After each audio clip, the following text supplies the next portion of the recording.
sendo gravado. Coronavírus. Não, não. Vai lá, Fran. Inicia. Na sequência, já pode escolher o amiguinho para ler. Tá. Estudantes, nessa sessão você verá como foi desenvolvida e quais foram as conclusões da experiência de não sei quem. Hawthorne. Um marco importante para os estudos da teoria das relações humanas. Quando as primeiras teorias da administração surgiram, os contextos eram cheios de novidades. A produção e o consumo em massa demandaram novas formas de trabalho para melhorar a produtividade e atender essa demanda. Entretanto, como acontece com toda mudança, era necessário saber lidar com as situações. Os trabalhadores eram inexperientes para trabalhar com poucas tarefas. Premissa da divisão de trabalho. Além disso, os donos das fábricas não conseguiam entender e muito menos resolver os problemas ocasionados pelas mudanças. Então, perceba. Por que da importância da teoria das relações humanas? Naquela época, como veio o boom, teve o êxodo rural, os trabalhadores eles faziam todo o processo, desde a escolha da matéria-prima até a fabricação do produto final. Eles não sabiam segmentar a produção. Eles não sabiam trabalhar em processo. Então, para eles era complicado você pegar e falar, ó, você vai ficar nessa parte aqui, você só vai tomar conta de tal processo, de tal procedimento. E eles falavam, mas peraí, eu tenho que acompanhar tudo. Como é que eu vou tomar conta só desse processo se eu não vejo como é que ele vai ficar depois? Ou se eu não vi como é que ele chegou aqui? Então começou a ter esse tipo de questionamento. Justamente pelo fato da pessoa estar acostumada a acompanhar o macro e não o micro processo. Escolhe amiguinho ou amiguinha. É com você, Fran. Pode escolher. Rude, você tá fazendo nada aí? Beleza. Ambos buscavam eficiência produtiva, mas, como cada um focou em um pequeno conjunto de elementos, como se fosse a fórmula para solucionar tudo, criou-se um novo cenário que era necessário novos estudos para resolver os problemas gerados pelas teorias clássicas. Eis então que surge o cenário ideal para a teoria das relações humanas, pois era necessário, agora, olhar o trabalhador. Pois o processo já estava sendo definido, ou já tinha sido definido a questão de segmentação de processo, divisão de trabalho, através de quem? Através de Taylor e Fayol. Mas aí, vamos olhar mais de perto. Vai, Rudy, escolhe. Você só tem uma para escolher mesmo, se você não for repetir a Fran. Tainá, né? Vai, Tainá. É tu, Tainá. Tá bom. Veja como Maximiliano concorda com essa colação quando, à medida que a industrialização avançou, as empresas cresceram e precisaram de soluções mais complexas. Simplesmente tornar mais eficientes os processos produtivos, por meio da racionalização do trabalho. Não era suficiente o tamanho e a concordância, exigiam organização, compreensão de comportamento humano e visão sistemática. Foram estas as bases do novo estágio evolutivo do conhecimento da prática da administração. Agora respira, menina. Meu Deus. Respira agora, Tainá, senão você cai dura.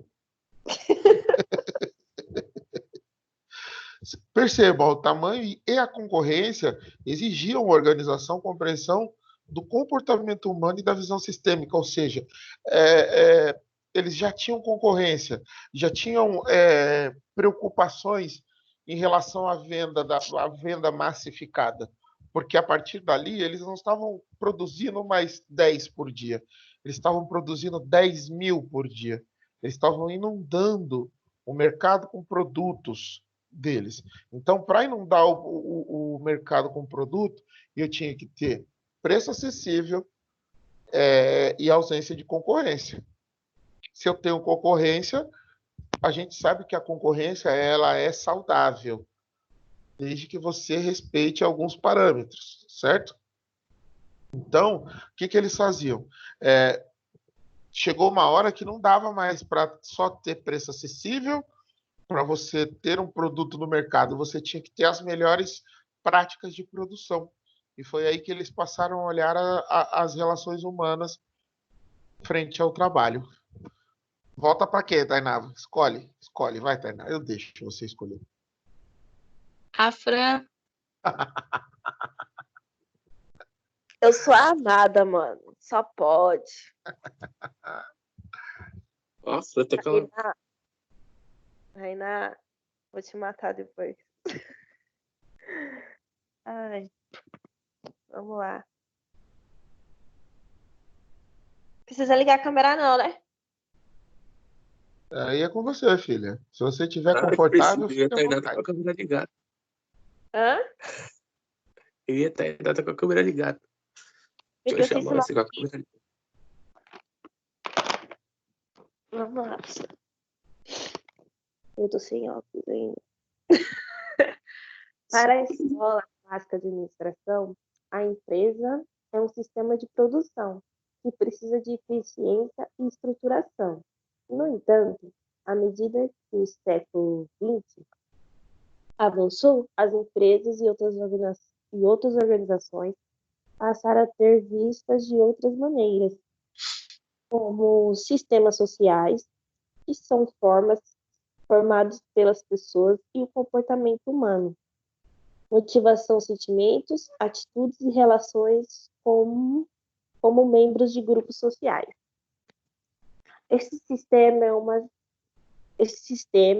é ainda mais influente no desempenho das empresas do que as máquinas e os métodos de trabalho ou da estrutura organizacional.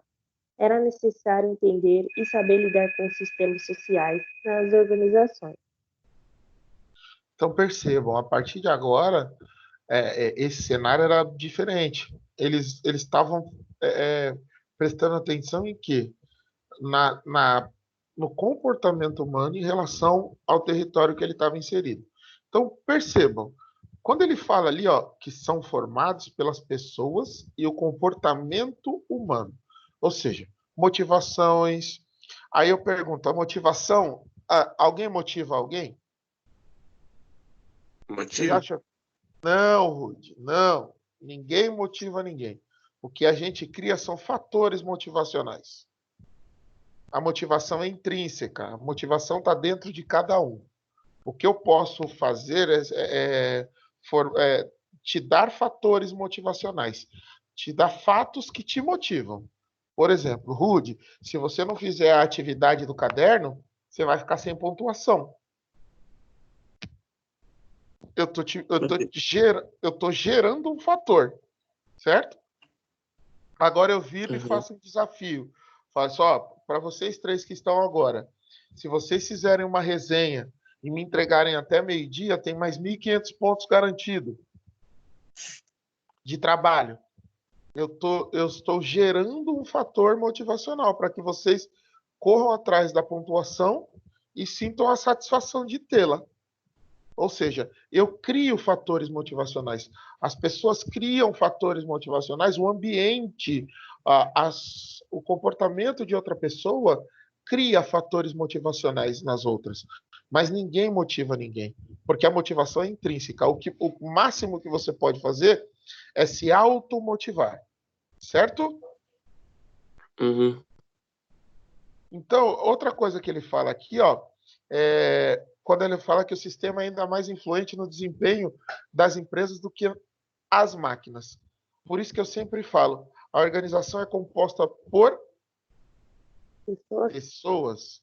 Se eu tiro as pessoas de dentro da organização, sobra somente aquele conjunto com 13 números, denominado CNPJ, ou Cadastro Nacional de Pessoas Jurídicas, mas ela é um organismo vivo, a empresa, sem pessoas? Não, Não. ela é fadada ao fracasso. Certo? É. Aí quando eu falo de... Vamos entender outra situação. Quando eles falam de como é que é o clima organizacional da empresa? Como que vocês lidam com essas questões? Peraí, clima organizacional. O que é isso? Clima para mim tá quente, tá frio, tá morno, tá É a convivência. chovendo, tá seco. Mas não, essas mensurações de clima organizacional é justamente para entender como é que está a influência da cultura da empresa em relação ao seu comportamento. Justamente porque eles sabem que as relações, os sistemas sociais têm forte influência no desempenho do ser humano ou do colaborador dentro da empresa. Quem de vocês trabalha? Todos vocês trabalham? Eu não trabalho mais. Trabalhava com o quê, Fran? Eu era operadora de caixa. É verdade, você tinha dito. E você, Rude? Trabalha com o quê? No trabalho. Patrocínio? É. E você, Fran? Patrocina. Hã? Os dois o pai patrocina. Entendi. Então, o Eu que quero ter acontece? um pai assim também. Então, vamos lá. Fran, você que tem a experiência de ter trabalhado, já teve alguma situação que ocorreu dentro do mercado, ou não sei de onde que você trabalhava, que mexeu com com o seu desempenho? Não, eu sou muito desapegada. Será, meu Deus? Eu não sou sentimental muito, não. Eu tenho Será, problema. meu Deus? Não, na verdade, o que você não teve foi. O que você não fez foi dissociar, mas pode ter certeza que se você parar e pensar, deve ter acontecido alguma coisa que pelo menos te fez mudar o desempenho naquele dia. E eu não digo de ocasião, com você. Pode ter sido com você, pode Muita ter sido com fofoca. um colega. Hã? Só se for muita fofoca. Bom, isso já é um fato. As conversas informais ou os grupos informais, que a gente chama de as famosas panelinhas, isso pode ter ocorrido algum fato nesses grupos e ter feito com que a sua produção tenha sofrido consequência. Você já parou para pensar nisso? Todo mundo. Dentro de casa é a mesma coisa, dentro da roda de amigos é a mesma coisa. Prestem atenção, eu faço um convite a vocês, inclusive, para fazer essa experiência. Dentro do grupo de amigos de vocês, existem pessoas que têm opiniões diferentes, opiniões adversas. E aí é onde começam as discussões. Porque aí um vai querer defender a sua opinião até o fim, com unhas e dentes, achando que aquilo é uma verdade absoluta, quando na verdade é pura e simplesmente a opinião dele. E aí vai acontecer o quê? Você também falar, eu tenho opinião forte, eu tenho personalidade forte. E aí vai fazer o quê? Vai ostentar a sua com unhas e dentes. É onde começa a discussão entre vocês. Mas na verdade o que está acontecendo nada mais é a sua opinião é formada através de que fatores? Vocês já pararam para pensar como vocês formulam opinião? Sim ou não? Não. Não. Através do que eu leio. Essas Através coisas. do quê? Que eu leio. Certo, mas é só isso? Do que eu vejo. Das experiências e das vivências. Então vamos lá, eu vou dar para vocês duas bases que são importantíssimas na formulação de opinião de vocês. Heranças hereditárias, pai, mãe, avó e pessoas mais velhas do seu convívio, e as heranças do ambiente, ou seja, as vivências e experiências que vocês têm na sociedade. Então essas duas bases são importantíssimas para que vocês formulem opiniões. Certo? não sejam elas, ao ver de vocês, certas ou erradas. Isso aí, só depois que vocês vão conseguir definir se aquela opinião formada é correta ou não para vocês, porque nesse contexto não existe certo ou errado. Eu vou dar um exemplo. Manga com leite. Quem já ouviu falar que manga com leite mata? Eu. Todo Mas já mundo. gostei. Primeira vez que eu tomei um tapa na orelha foi da minha vovó, que eu estava fazendo um suco de manga e coloquei leite. Ela quase me matou. Por quê? Porque a mãe dela disse que era manga com leite era nocivo para a saúde, que matava, porque ela provavelmente ouviu da mãe dela, que ouviu da mãe. Ou seja, é uma herança que eles trouxeram de onde? De lá de trás, que passou de geração em geração. Mas a gente sabe, foi comprovado cientificamente que a manga com leite é delicioso. Suquinho de manga com leite, nossa senhora, é uma delícia. Mas aí foi um mito que criaram justamente porque naquela época o sistema era de feudalismo. Os senhores feudais, eles trocavam mercadoria. Então imagina, o fazendeiro que fabricava, que produzia, né? Fabricava não, produzia frutas e tinha a operação láctea dele, que era basicamente era as vaquinhas dando leite e as frutas que eram plantadas. E depois veio o café. Imagina se os escravos começassem a comer as frutas. Eles aproveitaram de um escravo que comeu muito. E aí ele pegou a manga do pé, estava quente, e ele estava com uma caneca de leite. E aí ele estava comendo à beira do rio e passou mal, teve uma congestão. Ou seja, não foi que a manga com leite fez mal. E eles aproveitaram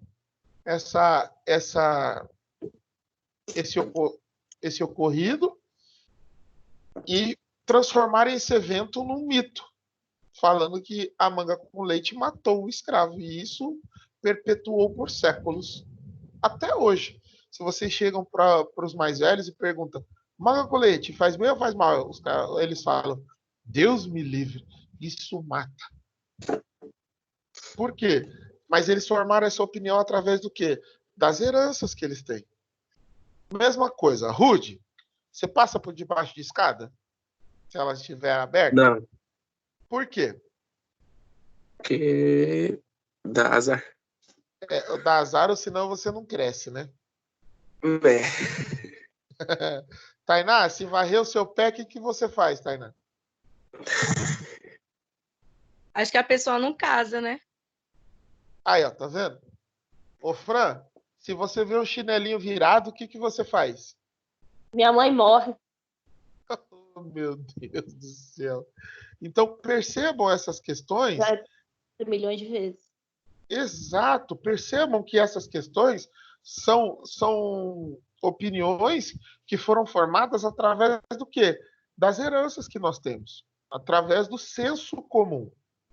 Não tem uma comprovação científica de que se você passar por debaixo da escada, você vai ter azar ou você não vai crescer. Não tem uma comprovação científica que se você passar, se varrerem o seu pé, você não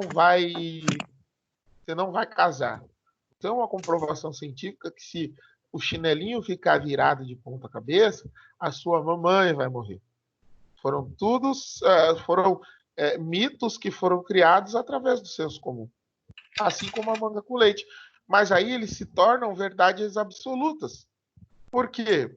Por conta da crença da pessoa em relação àquilo. Um ambiente nocivo, ele tem a capacidade de transformar a pessoa, inclusive nas suas atitudes dentro daquele ambiente.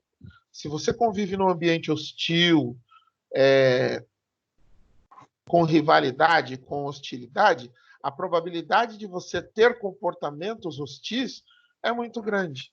Assim como se você convive num ambiente tranquilo, calmo, que te proporciona boas sensações, a probabilidade de você ter atitudes tranquilas também é muito grande, porque o ambiente influencia diretamente no seu comportamento. E aqui eu não estou falando de caráter, tá? Porque caráter você já nasce com ele. O que você transforma é a sua conduta. A sua conduta em relação àquele ambiente. Certo? Certo. Até aí? Quem foi que leu? Eu. Então é o Rude, né? Se for manter a sequência gerada, é o Rude. Agora eu quero a Tainá, professor. Quero a Tainá. Então vai, Tainá. Vai, Tainá. É você, Tainá. Senão a menina vai morrer aqui. Vai morrer. Tá bom. Já é esse slide já? Já é esse slide já. Tá bom. A teoria clássica pretendeu desenvolver uma nova filosofia empresarial, uma civilização industrial, na qual a tecnologia e o método de trabalho fossem as preocupações básicas. Em um país democrático como os Estados Unidos, os trabalhadores e sindicatos passaram a visualizar e interpretar a administração científica como um meio sofisticado de exploração de empregados, a favor dos interesses patronais. Assim, a teoria das relações humanas nasceu da necessidade de corrigir a tendência à desumanização do trabalho com a aplicação de métodos críticos e precisos. Como que é o nome dele? Rude. Não. É o que Já haverá. Nós lemos isso na sessão passada. Vocês lembram? Que os Estados Unidos, os sindicatos passaram a visualizar a administração científica como meio sofisticado de exploração? Lembram? Por isso que surgiram a convenção coletiva com muita força, a partir do século XIX ou XX. Século XX. A partir do século XIX, não. A partir do século XX, que foi em 1800, final de 1800 a 1900, os sindicatos surgiram com muita força. Muita força. Para fazer o quê? Para defender os direitos dos trabalhadores. E nessa toada, nessa seara, a administração humana veio com muita força também, com leis, com políticas, e aqui no Brasil foi em 1950 ou 1954, não me lembro agora, mas foi na década de 50 que surgiu o Fundo de Garantia por Tempo de Serviço. Então, o Brasil começou a ter uma visão mais humana sobre a questão do trabalhador a partir da década de 50. Aliás, todos, né? O mundo inteiro. Porque aí, com o fim da Segunda Guerra, o capitalismo tomou conta. E se o capitalismo toma conta, eu preciso entender como é que ele funciona. E para entender como é que ele funciona, eu preciso trabalhar as questões humanas também. Porque eu preciso entender o mecanismo humano para poder tirar o máximo de proveito. Isso era a visão empresarial, tá? Rude, vai tu. Foi neste contexto que a experiência de Hawthorne foi desenvolvida entre 1927 e 1932, como um marco divisor das teorias da administração.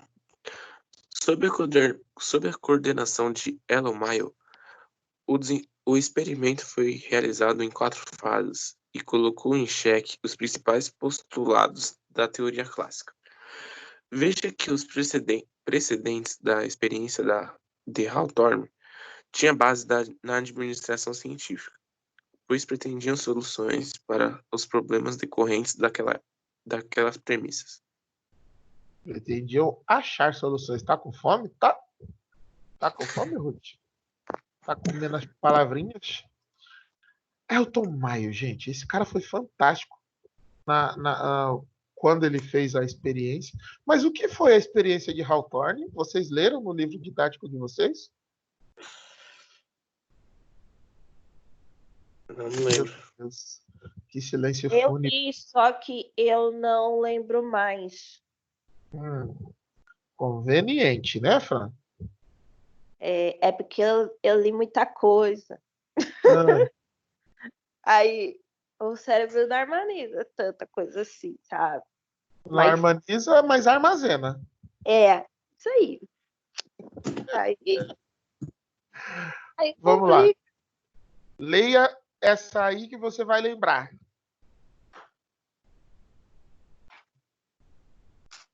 Os resultados do experimento mostram que, na organização informal, os trabalhadores se organizavam em grupos e definiam o quanto deviam produzir, de forma que os trabalhadores que desobedeciam a esta regra eram punidos, normalmente pelo grupo, pois consideravam que produzir mais do que o grupo determinou como norma era uma atitude de traição. O grupo É, também tinha um líder informal, que conduzia a dinâmica do relacionamento dentro do próprio grupo, e às vezes em relação à empresa. Você também pode notar que esses grupos, de alguma forma, protegiam seus membros em relação à empresa, pois ela representava a organização formal. então prestem atenção. A experiência de Hawthorne era criar grupos informais, hoje chamados de famosa panelinha. E aí eles tinham uma meta. E aí, se o trabalhador desobedecia, ele era punido moralmente. Ou seja, não tinha uma punição da empresa, porque a empresa definia lá o que eles tinham que produzir, mas eles tinham uma meta pessoal em cima daquilo que a empresa passava. E aí, dentro desse grupo já tinham as figuras de liderança. Dentro desse grupo eu já conseguia definir as lideranças e enxergar quem tinha cunho de liderança. Então a experiência de Hawthorne ela foi muito bem sucedida em relação a essas questões, que ela conseguiu identificar quem tinha traços de liderança, quem tinha traços de eficiência, quem não tinha traço de absolutamente nada. Ela conseguiu catalogar hoje o que a gente chama hoje de conjunto de habilidades de cada colaborador, certo? Certo? Uhum. Vai, Fran, fala quem vai agora. Pode falar. Vai o Rude. Não. Não, é a Tainá, tá seguindo a fila. Tô não. Ah, as relações humanas dentro da organização acontecem por meio da constante interação social dos indivíduos com grupos informais. Com os grupos informais. Dessa forma, as relações humanas constituem-se pelas ações e atitudes envolvidas no contato entre as pessoas e os grupos. Sendo que cada pessoa é um indivíduo com uma personalidade própria, e seu comportamento é influenciado pelas atitudes e normas informais dos grupos dos quais participa. Este é um aspecto que despertou o interesse do estudo administrativo para que as empresas possam melhorar seus resultados pela construção de uma atmosfera favorável. Quer um exemplo básico? Aqui a gente está tratando sobre o olhar acadêmico, certo? Nós estamos tendo uma aula. Se de repente eu virar e falar, ô Rudy, qual é o time que você torce? Corinthians. Você, Fran. Corintiana, lógico. Você, Tainá. Corinthians. Então nós não Aí, temos problema aqui, porque eu também sou corintiano.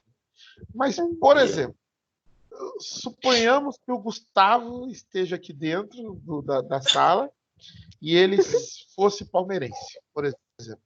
ele é São Paulino daquela praia. Ele vai bom. brigar com o senhor se você falar que ele é palmeirense. Melhor ainda, que ele é São Paulino. Aí o que acontece? Eu trago o contexto do esporte para cá. Eu mudo completamente a atmosfera, porque a gente está focado no quê? A gente está focado em ADM, administração das relações humanas, a gente está focado em maio, e eu venho e trago o futebol para a nossa sala de aula. Eu tiro completamente o contexto e aí eu já provoco uma atmosfera completamente diferente, porque eu vou fomentar a atmosfera de rivalidade, de concorrência, e aí vai virar o quê? Vai virar uma feira livre a nossa sala de aula, concordam? Uhum. Só um adendo aqui. Gostei mais de vocês, viu? Porque vocês são politicanos. Tem que ser. Por favor, né? Bom, vamos lá. Esse é meu, tá? Para facilitar sua aprendizagem e garantir que será capaz de desenvolver as competências esperadas nessa sessão, analise o mapa mental da teoria das relações humanas apresentado a seguir. Então, vamos aqui, para a gente entender.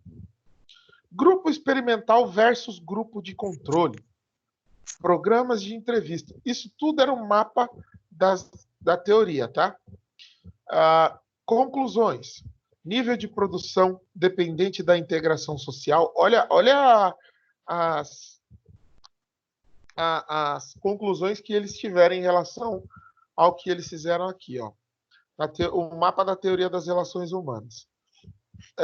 Nível de produção dependente e a integração social, comportamento social das pessoas, recompensas e sanções sociais, grupos informais, relações humanas no trabalho, conteúdo do cargo, aspectos emocionais. Então, civilização industrializada, função básica da organização industrial.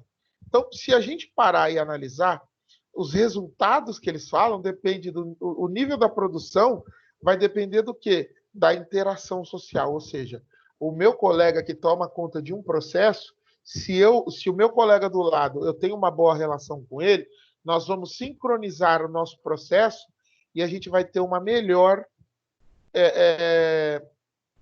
desempenho em relação a isso. E isso está atrelado ao comportamento, às recompensas que eu tenho, aos grupos que eu sou relacionado, às relações humanas do trabalho, o conteúdo do cargo, se eu sou chefe ou não. Os aspectos emocionais também contam. Se eu estou feliz, eu produzo mais e melhor. Se eu estou infeliz, eu produzo menos e de maneira inferior. E aí ele abre o precedente para essas duas janelas. A civilização industrializada, ela tem o trabalho como atividade social, as pessoas agem como membros do grupo, ou seja, ela tem aquele sentimento de pertencimento do grupo, administra de melhor forma a elite que é capaz de compreender e comunicar, a sociedade industrial, necessidade de reconhecimento e desintegração dos grupos primários. Nas funções básicas da organização, nós temos o quê? Função econômica, que é a técnica, e a função social. Ou seja, a empresa, a indústria, ela tem que tomar conta ou ela tem que gerenciar essas duas funções, a função econômica e a função social. Se ela não consegue gerenciar esses aspectos, esse quadrante da esquerda, ele vai ficar defasado. Porque o trabalho não é uma atividade social. Se você não trabalha, você é tido como o quê na sociedade? Vagabundo. Exatamente. Não é uma atividade social? Vagabundo. Sustentado pelo pai, ou pelo marido, ou pela esposa. Não é? As pessoas agem como membro do grupo.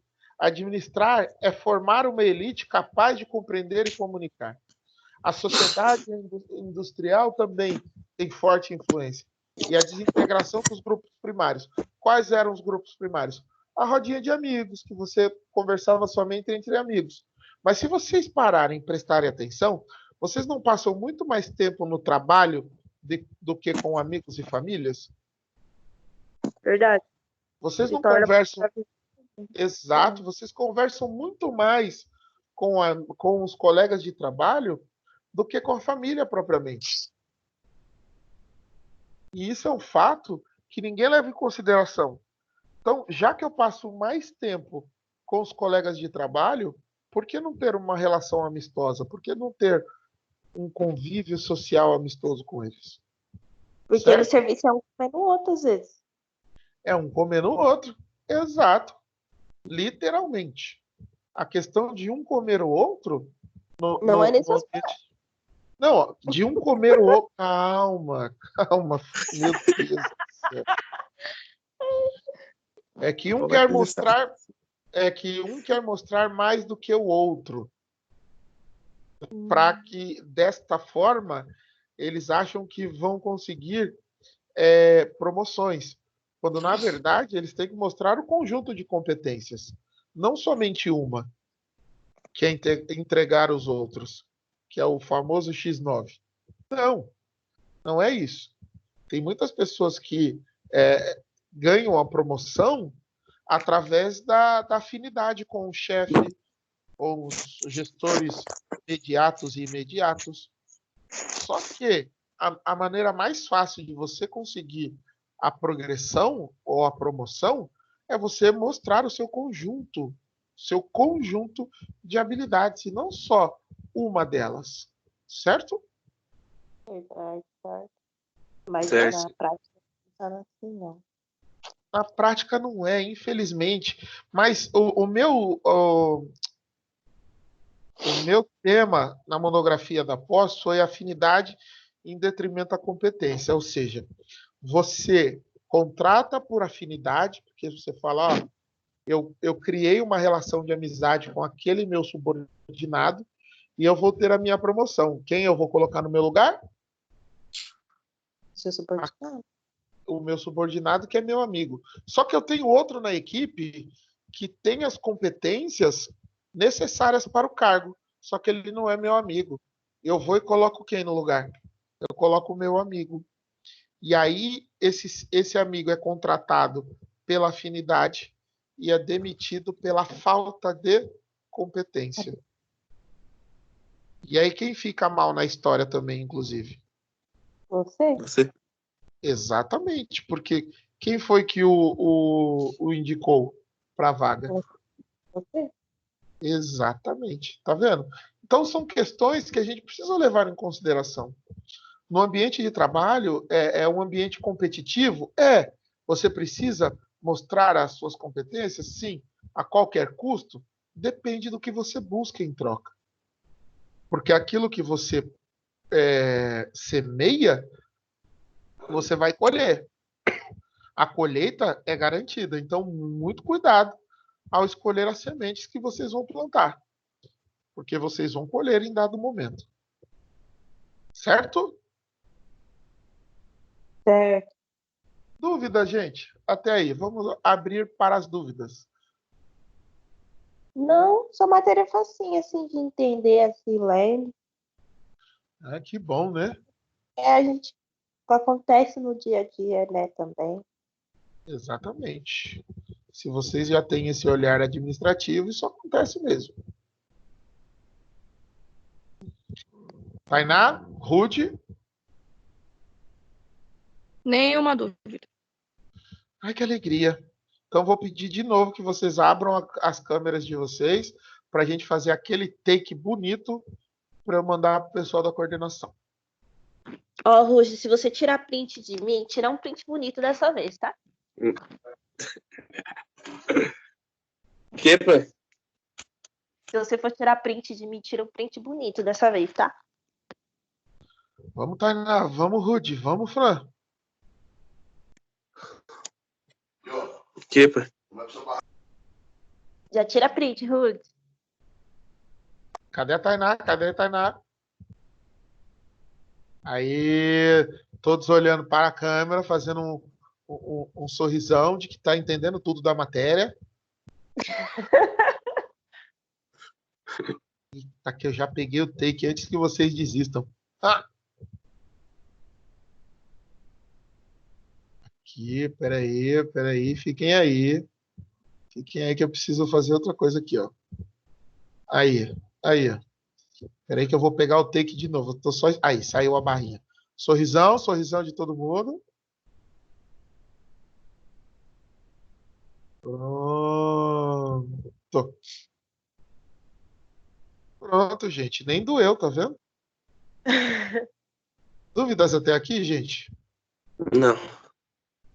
Semana que vem eu já quero unidade 2 no caderno, hein? Sessão 1 e 2. Pré e pós-aula. Pode avisar os amiguinhos. Posso Não vai mandar dar- tudo? Oi?